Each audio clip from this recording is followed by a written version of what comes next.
Olá, boa noite. Eu sou Mariana Jungmann e você confere conosco as notícias que circularam hoje nos corredores do poder.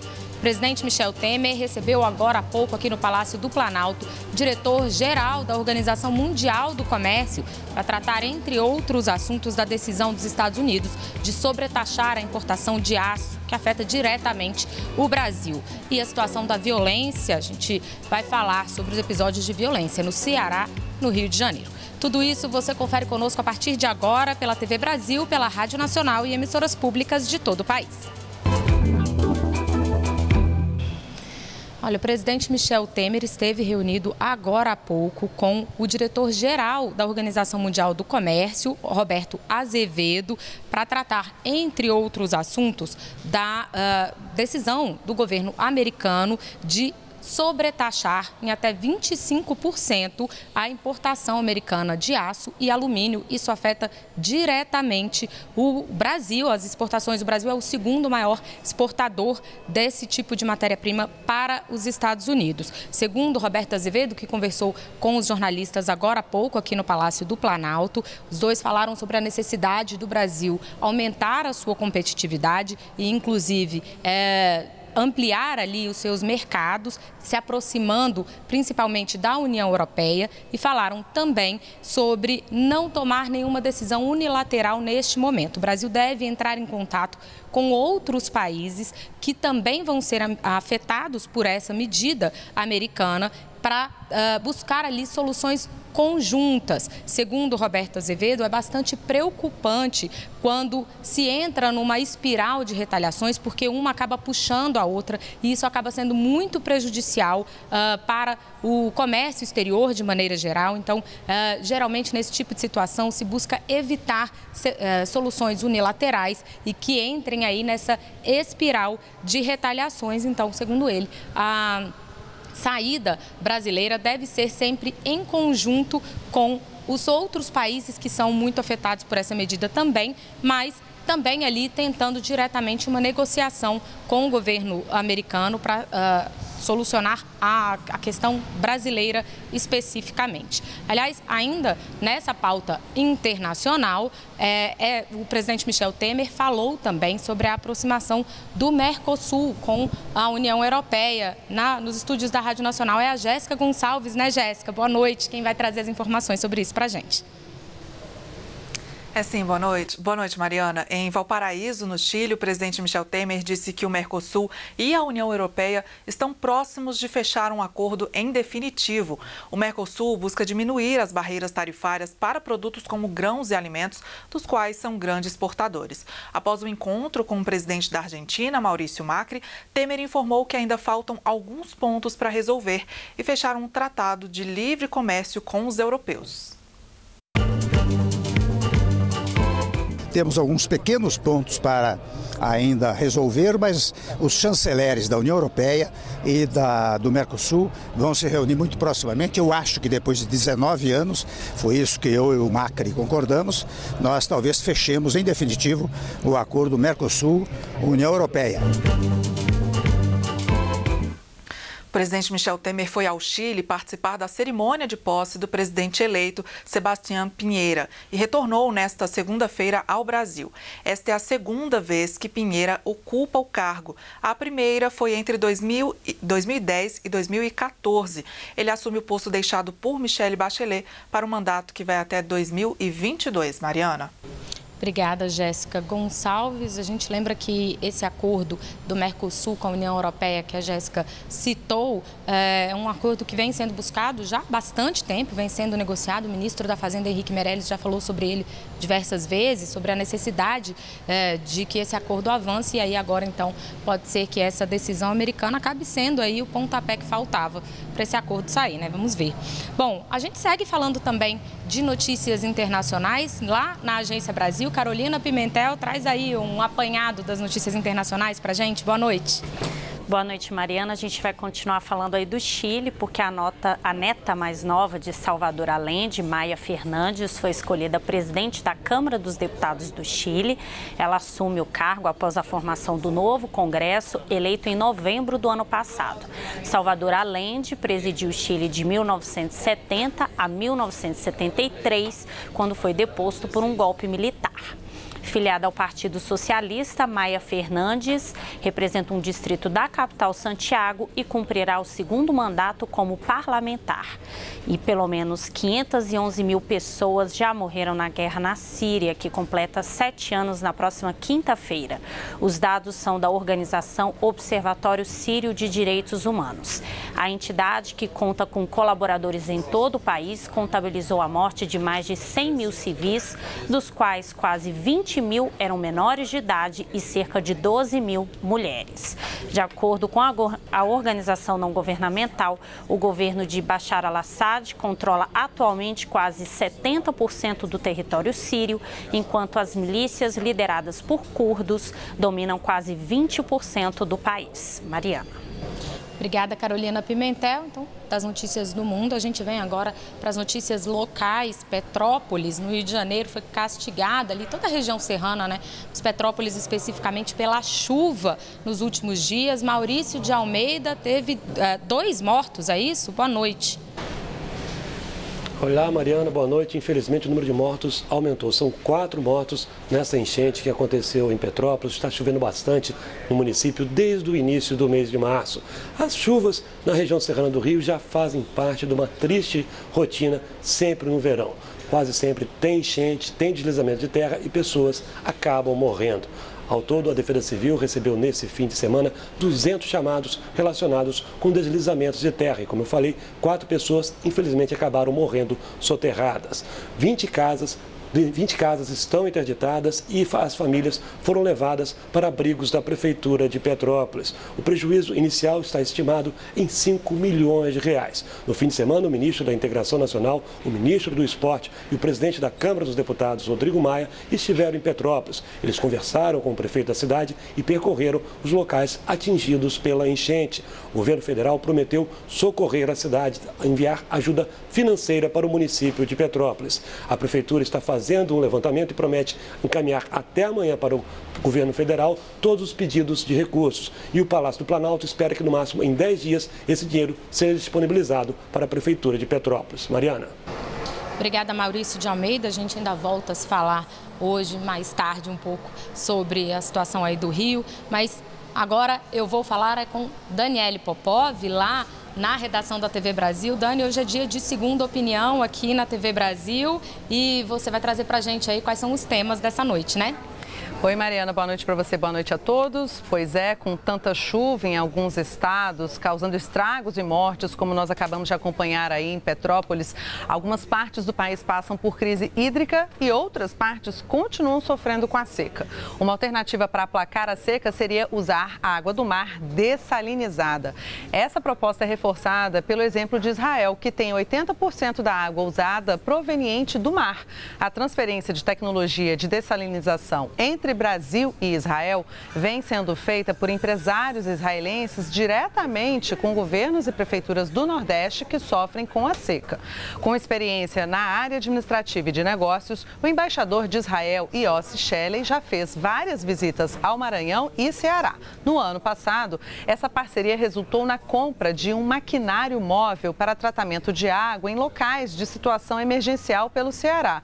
O embaixador, que é o entrevistado do programa Conversa com Rosiane Kennedy de hoje à noite, destaca que é mais barato dessalinizar água do mar do que a água da forma como nós usamos.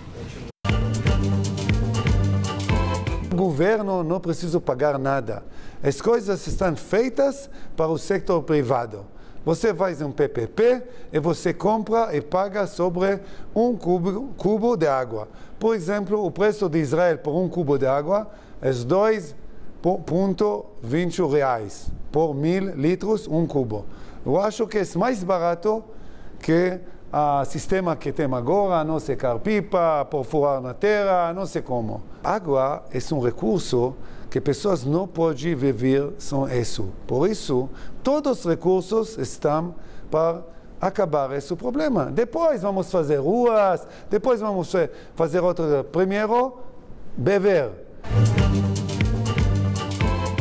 E não é só a dessalinização que pode ajudar, de acordo com Yossi Shelley. O embaixador israelense sugere o reuso de água como solução para minimizar a crise hídrica no país e evitar o desperdício. Ele citou como exemplo a reciclagem da água de esgoto feita por Israel. Lá, 50% da água que sobra das casas são usadas na agricultura. Bom, e a gente ainda segue falando sobre água. A água é tema do programa Diálogo Brasil dentro da Segunda Opinião, aqui da TV Brasil, nos preparativos para o Fórum Mundial da Água. O jornalista Estevão Damásio recebe um dos coordenadores nacionais do Fórum Alternativo Mundial da Água, Edson Aparecido da Silva, e o coordenador temático do 8º Fórum Mundial da Água, Jorge Werneck. No programa de hoje vamos saber quais são as divergências e os consensos entre os participantes do evento. O problema do 8º Fórum, dos fóruns mundiais da água, estão na sua origem, na sua concepção. Né? Quem organiza o Fórum Mundial da Água é o Conselho Mundial da Água, né? Que tem lá as entidades, as várias organizações, mas também tem as grandes empresas, as grandes transnacionais que têm um profundo interesse no controle da água, sejam ela superficial, subterrânea e etc. Okay. E nós não compactuamos com isso. Eu acho que como conselho, o conselho realmente precisa ter pluralidade. Eu acho que, mais uma vez, segregar, deixar pessoas para lá, para cá, eu acho isso ruim. A gente precisa botar as pessoas juntas para debater, porque de outra forma as pessoas ficam conversando só entre si, as pessoas aqui em cima ficam conversando entre si, não há conexão e não há solução dos problemas. Então, é fundamental que a gente ponha todo mundo junto, todo mundo precisa da mesma água. A água é fundamental para todas as atividades do homem. Diálogo Brasil vai ao ar às 10h15 da noite. Ainda falando sobre água, os serviços públicos de fornecimento de água lideram um ranking nada bom. Mas quem explica pra gente é a Vanessa Casalino, da redação da TV Brasil lá em São Paulo. Oi, Vanessa, boa noite.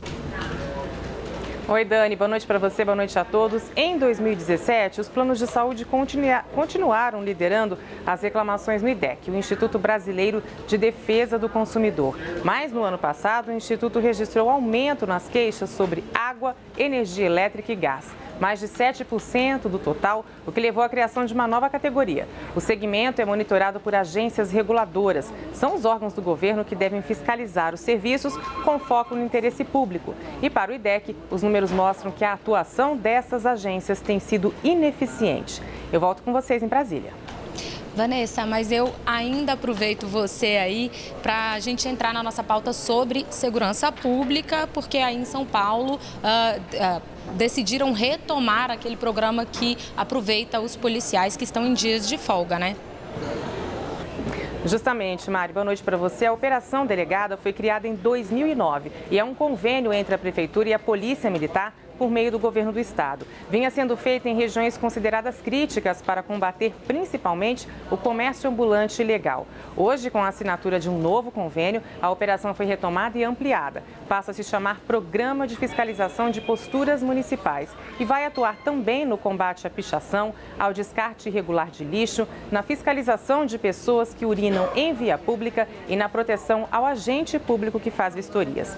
O número de policiais que participam da operação vinha caindo nos últimos anos e, para tentar mudar esse quadro, a Prefeitura anunciou aumento no número de vagas e também na remuneração. Para os PMs, serão 1.200 vagas por dia. Já para os guardas civis, elas aumentaram de 450 para 950. Com as regras, a Prefeitura afirma que a operação pode ser retomada em locais estratégicos e em todas as regiões da cidade, atingindo pontos que não eram cobertos anteriormente, Mário. Obrigada, Vanessa Casalino. Inclusive, a gente lembra que o ministro da Segurança, Raul Jungmann, falou recentemente sobre a intenção de usar um modelo parecido aí com a Polícia Rodoviária Federal, comprando dos policiais esses dias de folga, né, esses períodos de folga, para reforçar aí a segurança nas estradas nesse primeiro momento, um modelo mais ou menos semelhante a esse aí de São Paulo. Bom, no próximo bloco a gente continua falando de segurança. Daqui a pouquinho a gente já volta.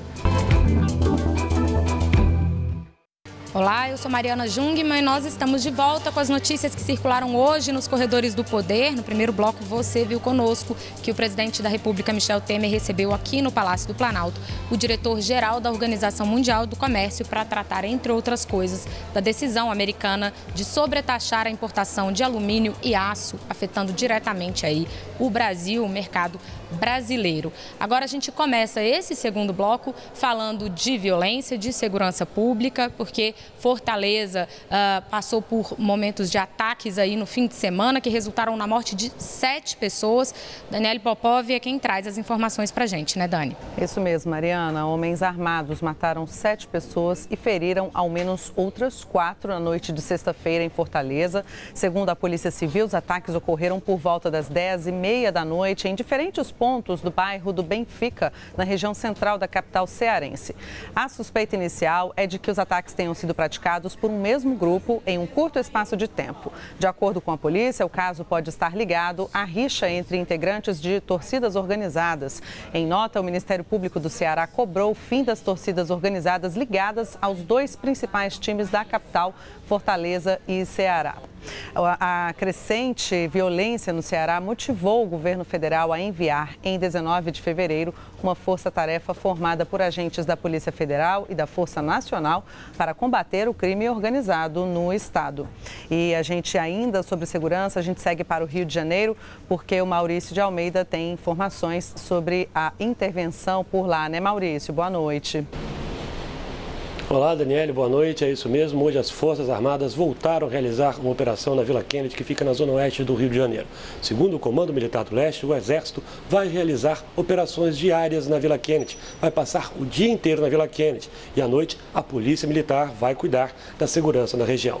No fim de semana, durante uma troca de tiros entre policiais militares e traficantes na Vila Kennedy, um homem foi baleado e morreu. Segundo a Polícia Militar, esse homem tinha envolvimento com o tráfico de drogas. Ao todo, nesse fim de semana, aqui no Rio de Janeiro, 7 pessoas morreram e outras 4 ficaram feridas por causa de disparos de armas de fogo. E a semana, infelizmente, começou com mais violência. Um policial militar foi baleado e morreu quando passava de carro pela linha amarela, uma via expressa aqui do Rio de Janeiro. Esse policial militar morreu na hora, foi atingido e morreu na hora. E uma mulher que estava grávida acabou sendo baleada e também morreu. Os médicos fizeram uma cesariana de emergência e conseguiram salvar a criança, que tinha 6 meses de gestação, mas a criança ainda corre risco. Ela está respirando com a ajuda de aparelhos e está numa UTI pediátrica. Segundo os médicos, as próximas 72 horas serão definitivas para saber se a criança vai ou não sobreviver. Ou seja, mesmo com a intervenção, os números da violência continuam trazendo notícias desagradáveis, muito tristes aqui no Rio de Janeiro. Mariana. Com certeza, Maurício, e infelizmente a gente não vislumbra para já o fim desses episódios de violência, né? Mas no Congresso Nacional, aqui em Brasília, esta semana deve ser retomado a pauta sobre esse assunto e os projetos que, de alguma forma, tentam frear essa situação em todo o país, com temas aí que buscam, por exemplo, aumentar penas, né? A gente lembra que essa pauta de violência, sobre segurança pública, estava posta já no Congresso, foi um pouco interrompida ali na Semana da Mulher por uma introdução de pautas da bancada feminina, que também não deixaram de abordar a questão da violência, porém mais direcionada para esse público, mas agora, esta semana, esse assunto deve ser retomado. Na Câmara dos Deputados, a expectativa é em torno daquele projeto que trata do Sistema Único de Segurança Pública. O texto sobre ele já foi ali previamente hoje apresentado, né, aos líderes partidários na Câmara, e há agora então uma expectativa de que isso possa ser incluído na pauta já esta semana na Câmara dos Deputados. Vamos ver se isso vai acontecer a partir da reunião de líderes que deve acontecer amanhã lá na Câmara. No Senado, também alguns temas que já estavam em pauta, como o projeto que agrava a pena de crimes praticados em situação de tocaia e que ocorram próximos a residências e áreas escolares. Esse é um tema que também já está na pauta do Senado, e também o projeto que altera o Código Penal para aumentar de 1/3 à metade o tempo da pena de prisão por feminicídio. Esses são alguns dos temas que estão em pauta aí no Senado também, e esse do feminicídio, inclusive, já passou pela Câmara dos Deputados, está retornando ao Senado agora, então deve ser a última votação desse projeto. Agora, a gente muda um pouquinho de assunto da pauta de segurança pública para a pauta de Poder Judiciário, porque o juiz Sérgio Moro marcou o leilão do triplex que é atribuído ao ex-presidente Luiz Inácio Lula da Silva. Esse leilão deve acontecer, o primeiro leilão deve acontecer no dia 15 de maio, e aí o segundo leilão, se o imóvel não for vendido, aquele triplex do Guarujá, né, pelo qual Lula, inclusive, já foi condenado a 12 anos de prisão. Esse triplex, se não for vendido no dia 15 de maio, vai a novo leilão no dia 22 de maio. Outro tema aí relacionado ao Poder Judiciário é que a Procuradora-Geral da República, Raquel Dodge, recorreu ali, apresentou agravos, né, no Supremo Tribunal Federal, referente ao processo em que o Supremo rejeitou a denúncia contra o deputado José Guimarães. Ela apresentou ali agravos pedindo que o Supremo se manifeste sobre acusações que foram feitas pelo Ministério Público e que, no entendimento dela, não foram ali esclarecidas no acórdão, e pede também que essa decisão de rejeitar a denúncia seja revista pelos ministros do Supremo Tribunal Federal. A gente, então, vai falar agora com a Carolina Pimentel, lá na redação da Agência Brasil. Carol, você vai falar para a gente sobre uma operação que investiga esquema de fraude em aposentadorias, é isso? Isso mesmo, Mariana, uma operação da Polícia Federal que foi deflagrada hoje em Alagoas, a operação chamada Terra Prometida, e investiga um esquema de fraude de aposentadorias de trabalhadores rurais. O grupo criminoso vinha atuando há pelo menos 5 anos e é formado por 2 servidores públicos, dirigentes sindicais e intermediários. A estimativa é que o prejuízo aos cofres públicos chegue a mais de 2 milhões de reais. E o relator da reforma da Previdência na Câmara, deputado federal Arthur Maia, disse acreditar que o próximo governo terá capital político suficiente para aprovar a reforma, mas que ela poderá ser ainda mais profunda do que a que está em discussão agora. Arthur Maia participou do seminário Reforma da Previdência, uma reflexão necessária, seminário promovido na Fundação Getúlio Vargas, no Rio de Janeiro. Mariana. Obrigada, Carolina Pimentel. Bom, vamos então agora falar novamente com a Jéssica Gonçalves, lá nos estúdios da Rádio Nacional. Jéssica traz informações sérias para a gente sobre saúde, né? Surto de H1N1. É isso, Mária. A Secretaria de Saúde de Goiás tenta conter o surto de H1N1 que atingiu o Hospital Vila São Bento Cotolengo. A instituição filantrópica trata pessoas com deficiência mental e motora em Trindade, na região metropolitana de Goiânia. Em 10 dias, 7 pacientes do hospital morreram. Dos 319 moradores da instituição, 58 apresentaram febre e mal-estar geral e 13 têm a doença confirmada. Apesar de confirmar o surto, a Secretaria de Saúde nega que haja uma epidemia. A gripe H1N1 é uma doença causada por uma mutação do vírus da gripe. Também chamada de influenza tipo A ou gripe suína, ela tem sintomas bem parecidos com os da gripe comum, mas pode levar a complicações mais graves e até a morte. Bom, e a gente continua falando sobre saúde, mas agora com a Daniele Popov, que tem informações sobre o SUS. Né, Dani? Boa noite. Oi, Jéssica. Boa noite. O Sistema Único de Saúde incorporou hoje 10 novas práticas de medicina integrativa e complementar, como, por exemplo, aromaterapia, cromoterapia, imposição de mãos, constelação familiar, terapia de florais. Agora são 29 os procedimentos terapêuticos baseados em conhecimentos tradicionais oferecidos pelo Sistema Público de Saúde. O ministro da Saúde, Ricardo Barros, assinou o termo de incorporação durante a abertura do primeiro Congresso Internacional de Práticas Integrativas e Complementares de Saúde Pública no Rio de Janeiro. E cerca de 2.300 prefeitos assinaram hoje um termo de adesão ao programa Internet para Todos do Ministério da Ciência, Tecnologia, Inovações e Comunicações. Com essa adesão, o Ministério deve levar banda larga a 7.000 escolas em 2018 e a 20.000 no ano que vem. Não há custos para as prefeituras, de acordo com o ministro da pasta, Gilberto Kassab. Na mesma cerimônia, o presidente Michel Temer sancionou o projeto que abre crédito especial de 2 bilhões de reais ao orçamento fiscal da União para os ministérios da Educação, da Saúde e do Desenvolvimento Social por meio do Fundo de Participação dos Municípios. Mariana, volto com você.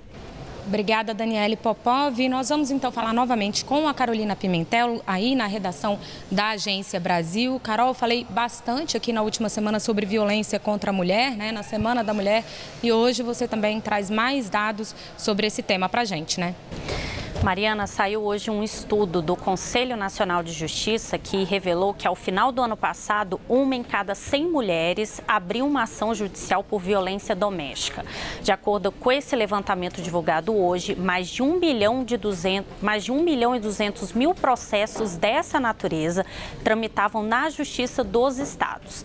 E desse total, quase 400 mil eram casos novos, um aumento de 16% em relação a 2016.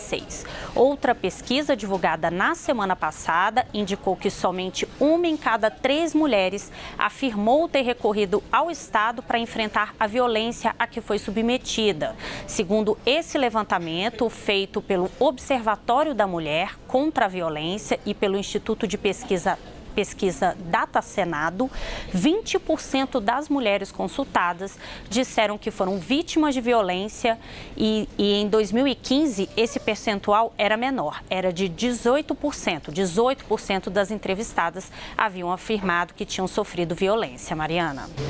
Tristes dados, né, Carolina Pimentel, mas que são o reflexo aí da nossa realidade. A gente lembra que essa e outras matérias você acompanha em agenciabrasil.ebc.com.br. Para você, uma ótima noite, uma ótima semana e a gente te espera de novo aqui amanhã.